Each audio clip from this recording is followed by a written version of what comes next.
आप देख रहे हैं इंडिया टाउन न्यूज, भारत की बात। नमस्कार, स्वागत है आपका हमारे खास बुलेटिन खबरें राजनांदगांव में और मैं हूं आपके साथ निशा। चलिए खबरों की शुरुआत करते हैं, पर उससे पहले एक नजर आज की हेडलाइंस पर। मोतीपुर को अंडरपास की सौगात, मांग हुई पूरी लेकिन सुरक्षा अधूरी, इंतजामों पर सवाल।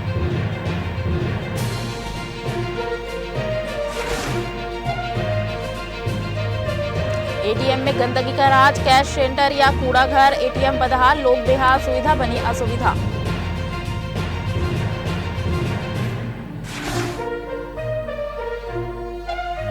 ओवरब्रिज के नीचे अधूरा खेल सपना, टेबल टेनिस कोर्ट पर ब्रेक, विकास का अधूरा खेल, ओवरब्रिज के नीचे अटका विकास।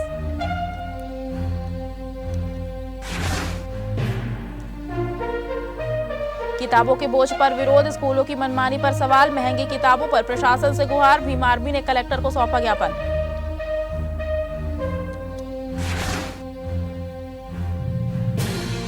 राजनांदगांव में मौसमी बीमारी का खतरा, बारिश आते ही बीमारी का दौर शुरू, उल्टी दस्त बुखार से बढ़ी चिंता, डॉक्टरों ने दी सलाह। राजनांदगांव के मोतीपुर क्षेत्र के लोगों के लिए आखिरकार राहत की पटरी बिछने लगी है। जिस अंडरपास का इंतजार लोग वर्षों से कर रहे थे, उसका निर्माण अब धरातल पर दिखाई देने लगा है। तुलसीपुर से मोतीपुर को जोड़ने वाले बंद रेलवे फाटक के स्थान पर बनने वाले इस अंडरपास से हजारों लोगों की रोजमर्रा की परेशानी दूर होने की उम्मीद है। यह रास्ता लंबे समय से छोटे वाहन चालकों, दोपहिया सवारों, साइकिल वाहन चालकों और पैदल राहगीरों के लिए जीवन रेखा जैसा रहा है।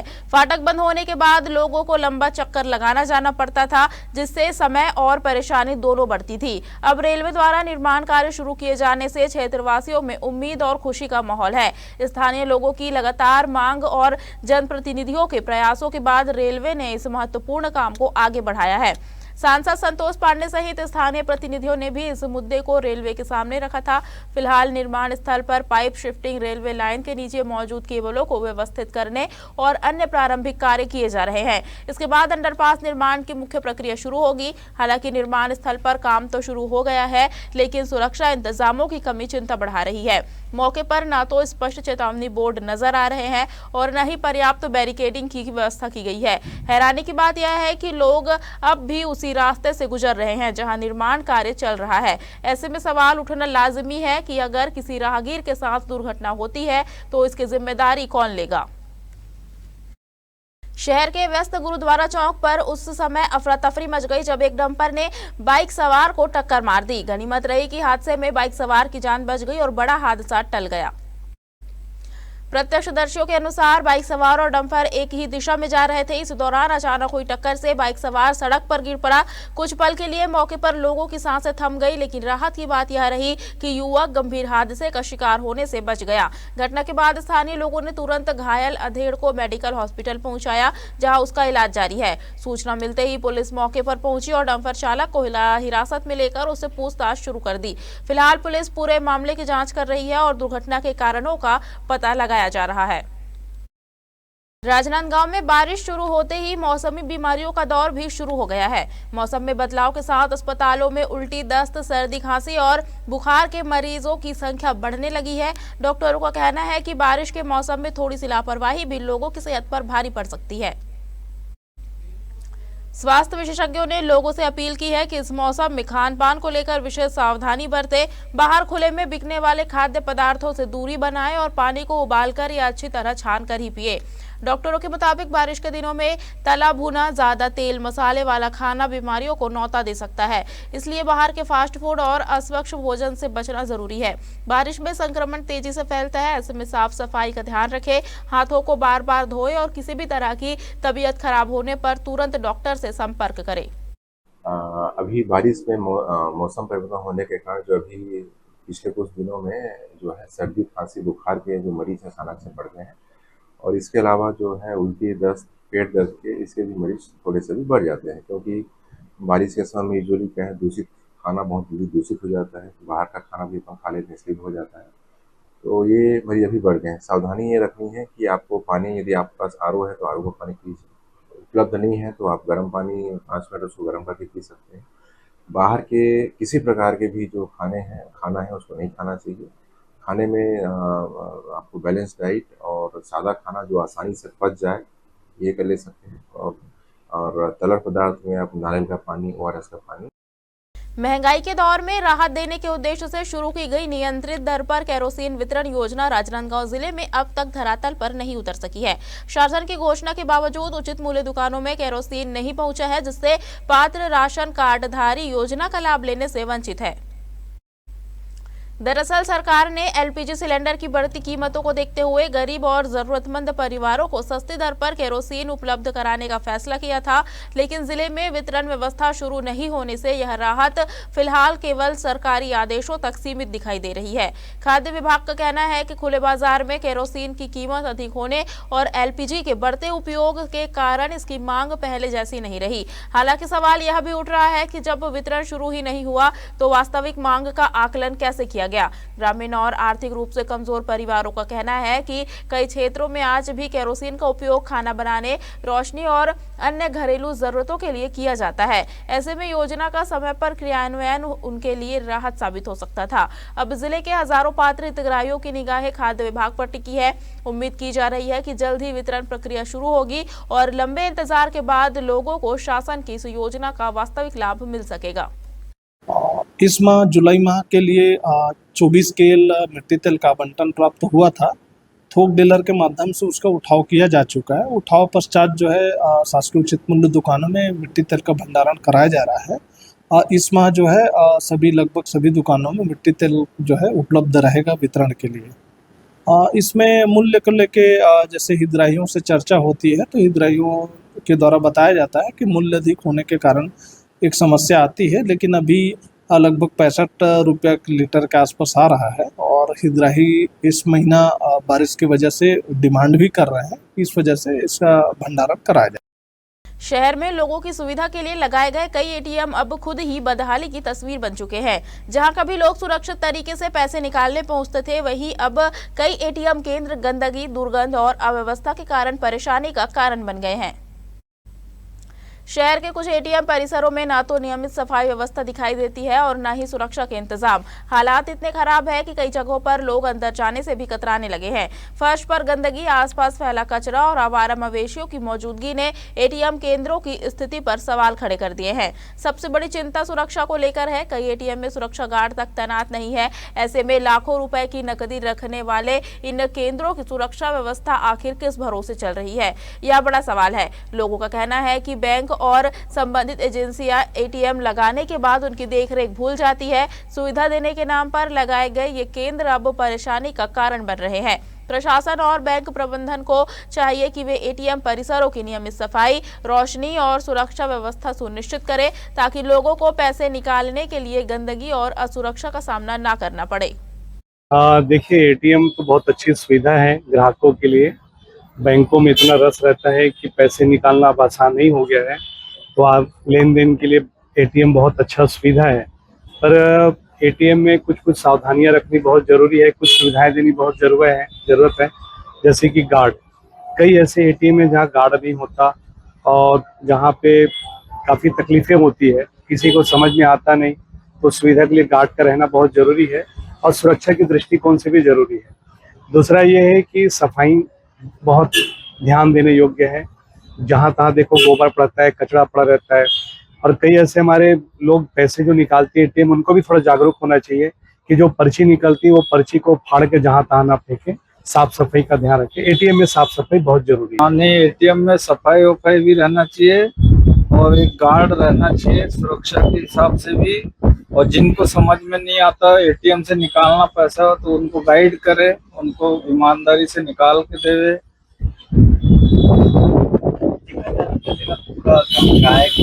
हाँ, सब गंदगी जो रहती है उसकी सफाई होना चाहिए, क्योंकि वो दरवाजा खुला रहता 24 घंटे, तो गार्ड रहेगा तो वो सब ध्यान भी देगा, उसमें सफाई वफाई का भी जरूरी है। संस्कारधानी राजनांदगांव में विकास के दावों के बीच एक ऐसा नजारा सामने आया है जो व्यवस्था की तस्वीर पर कई सवाल खड़े करता है।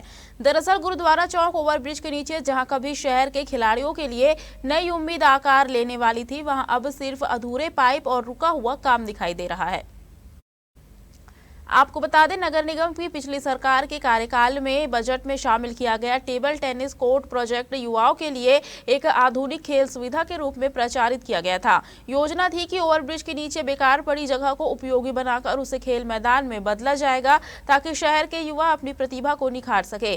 काम शुरू हुआ तो उम्मीदें भी जागी। मौके पर पाइप लगाए गए, निर्माण की शुरुआती गतिविधियां दिखी और लगा कि जल्द ही शहर को एक नई खेल सुविधा मिलने वाली है। लेकिन कुछ ही समय बाद यह उम्मीदें अधूरे निर्माण के बीच थम गई। अब स्थिति यह है कि जिस जगह पर खिलाड़ियों की आवाजें गूंजनी थी वहां सन्नाटा पसरा है। खड़े हुए पाइप और अधूरा ढांचा यह सवाल पूछ रहे हैं कि आखिर विकास की इस गाड़ी का ब्रेक किसने लगाया।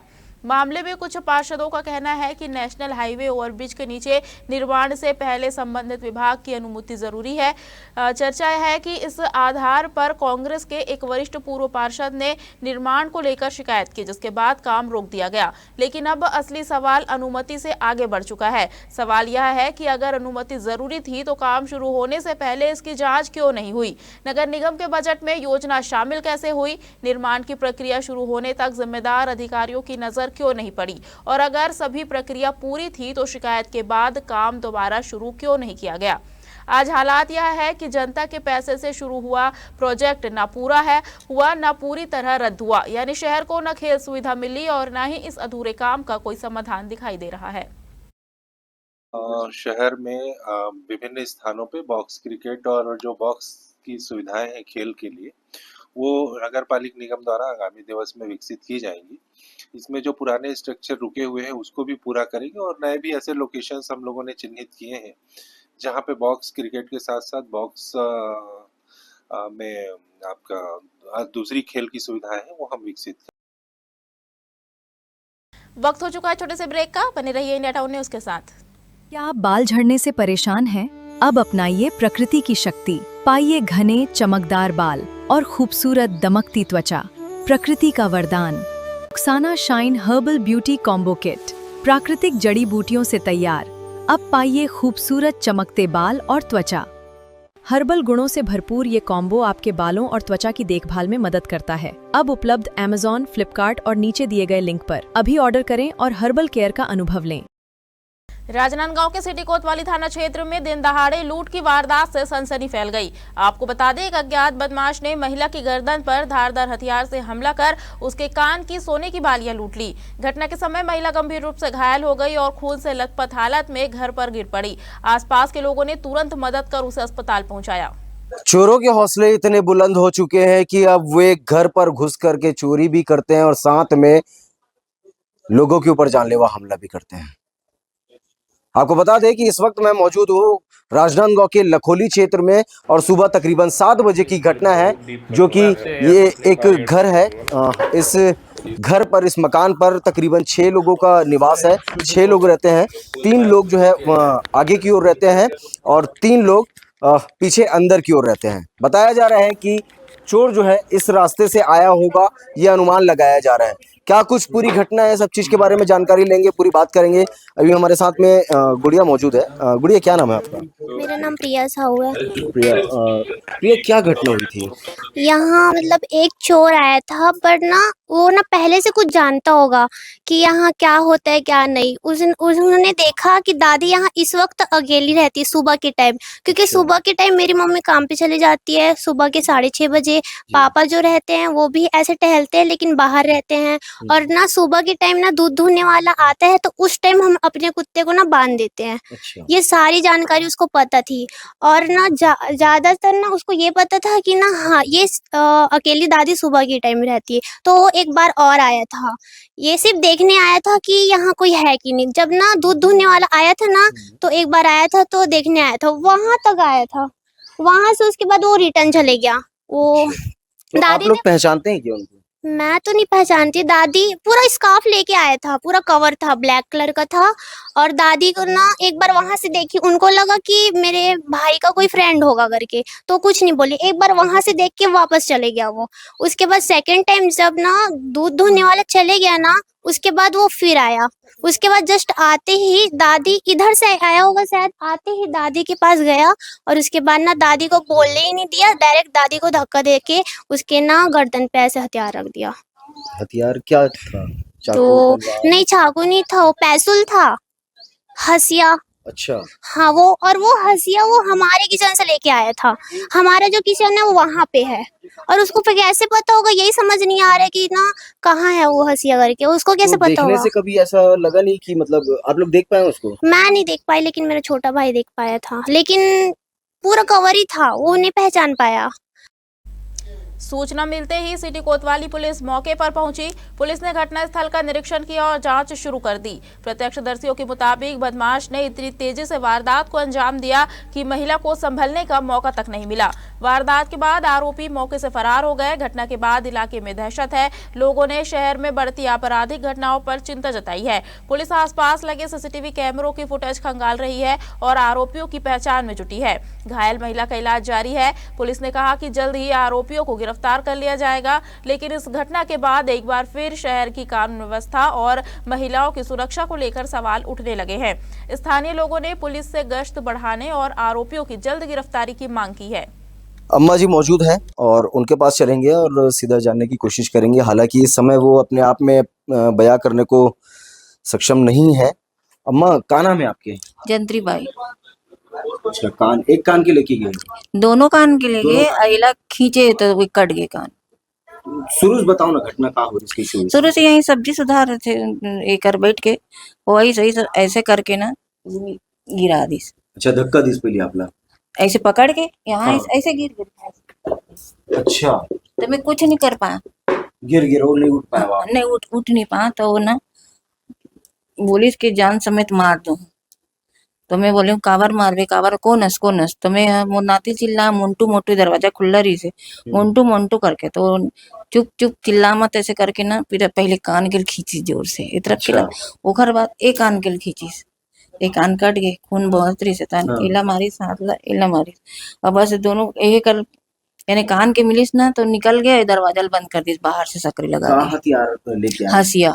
हसिया लेके आए? हाँ। हसिया आपके यहाँ के? हाँ, हमारे यहाँ के, वो किचन के। तो हसिया भी है? पुलिस लेके चले गई? है हसिया। हसिया है? हाँ, पुलिस वाला नहीं ले गए, वो रखे रहो बोली सो। रखे रहो बोली से? और कुछ धमकी चमकी थी से?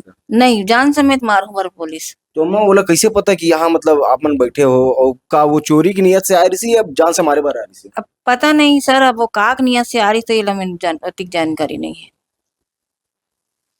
लेकिन कान के खींची से एक कान कट गए, एक कान के है। दोनों हाथ में भी आपके लगे हुए? हाँ, ये चार टाँका लगे हैं। तो पूरा हाथ फट गया है? हाँ, टाँका लगे ना, एकरे कारण तो और जाना है हॉस्पिटल। देखिए, मामला काफी गंभीर है, क्योंकि ये मामला केवल चोरी ही नहीं बल्कि लूट का मामला है। कोई व्यक्ति आता है और यहाँ आने के बाद जिस तरीके से उसने घटना को अंजाम दिया, तो कहीं ना कहीं ये साफ तौर पर इंगित करता है कि ये घटना पहले से ही इस घटने को कारित करने के लिए पहले से ही प्लान बनाया हुआ हो। वो व्यक्ति जो यहाँ पर आया हुआ था, वो पहले से रेकी यहाँ पर किया होगा, तभी उसे यहाँ की वस्तु स्थिति के बारे में सारा कुछ चीज की जानकारी है। जैसे ही घटने की जानकारी हुई, हमारे वार्ड में ऐसी घटना हुई, तो तुरंत हमने घर वालों से मिलने आए। और ये लखोली क्षेत्र में 3 बड़ी घटना 20 दिन के भीतर होना अमाननीय है। एकदम बड़ी पुलिस की लापरवाही उजागर करती है, क्योंकि कुछ दिन पहले पत्रकारों के साथ हमला होना, फिर सन सिटी में चोरी होना, और आज तीसरी घटना ये 20 दिन के अंदर कि घर में घुस के लूट करना। ये तीनों बड़ी घटना है और ये बहुत आपत्तिजनक है।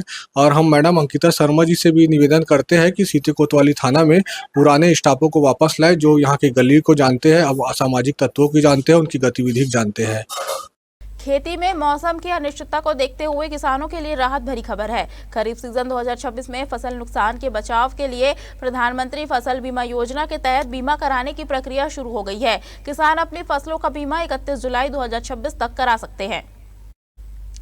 कृषि विभाग के अनुसार इस बार धान, मक्का, सोयाबीन, अरहर, मूंग, उड़द, कोदो, कुटकी और रागी जैसे प्रमुख खरीफ फसलों को बीमा योजना में शामिल किया गया है।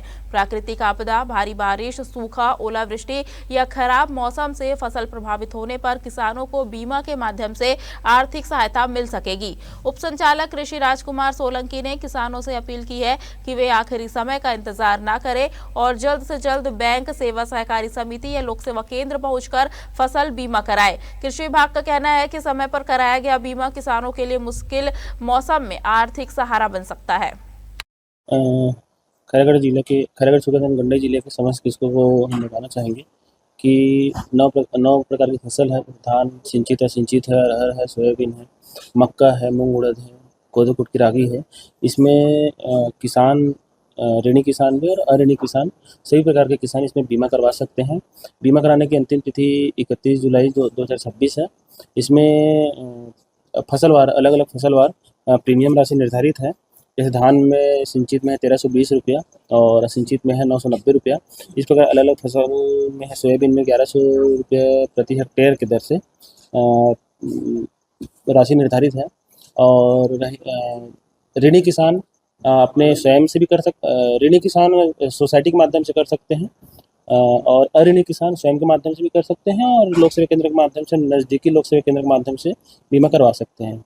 किसानों को अल्पवृष्टि है, अतिवृष्टि है, प्राकृतिक आपदा है, इससे सुरक्षा के लिए अच्छा सरकार द्वारा अच्छा उपाय कदम है। जहां आम विश्वविद्यालयों में डिग्री की तलाश होती है, वहीं एशिया के पहले संगीत एवं कला विश्वविद्यालय राजकुमारी इंदिरा सिंह कला संगीत विश्वविद्यालय में विद्यार्थी अपने हुनर को पहचान देने पहुंच रहे हैं। खैरागढ़ एक बार फिर देश भर के युवा कलाकारों, संगीत साधकों और कला प्रेमियों का ठिकाना बनने जा रहा है। आपको बता दें, शैक्षणिक सत्र 2026-27 के लिए प्रवेश प्रक्रिया शुरू होते ही विश्वविद्यालय में दाखिले को लेकर विद्यार्थियों में खासा उत्साह देखने को मिल रहा है।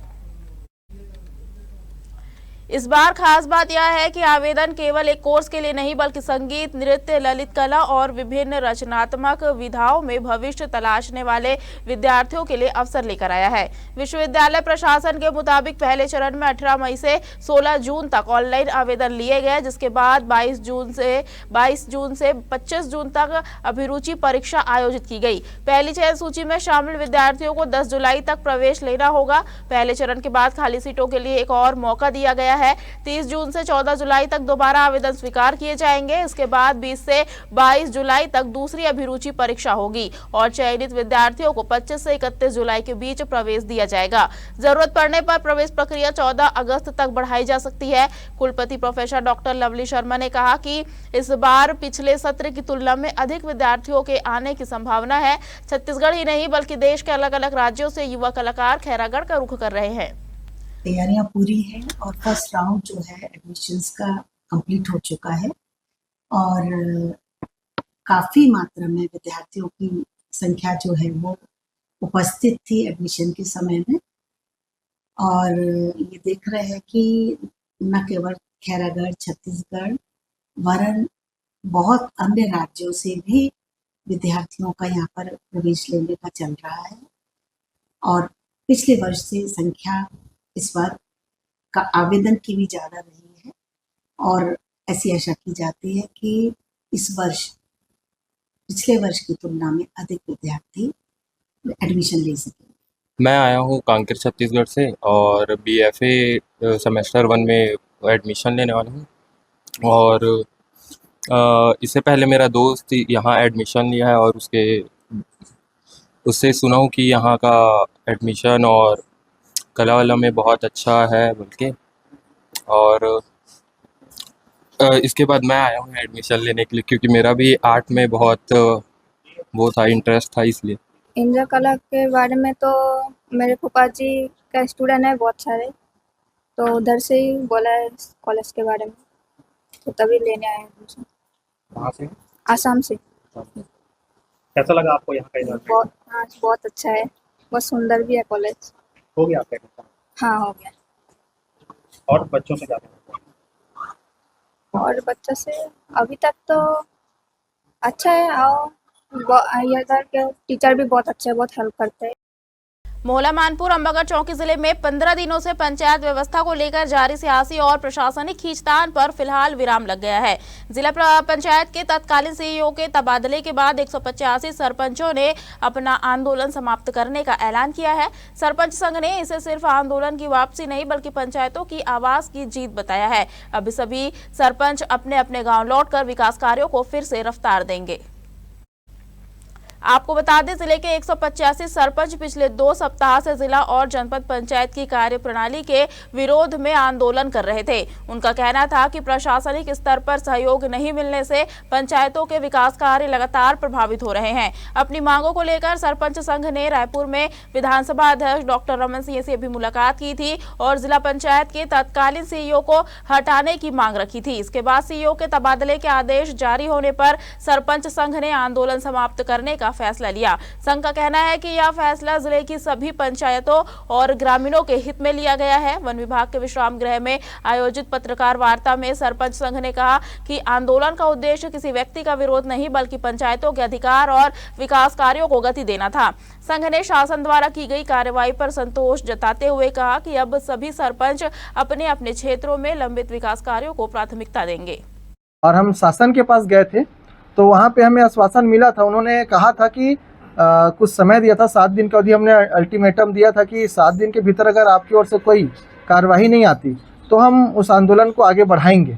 लेकिन जैसे कि शासन ने हमसे कहा था कि हम 7 दिन का समय, आपके समय को ध्यान में रखते हुए बिल्कुल शासन ने हमारा साथ दिया है और हम उनके इस कार्य से, उन्होंने जो कार्रवाई की, हम उससे संतुष्ट हैं।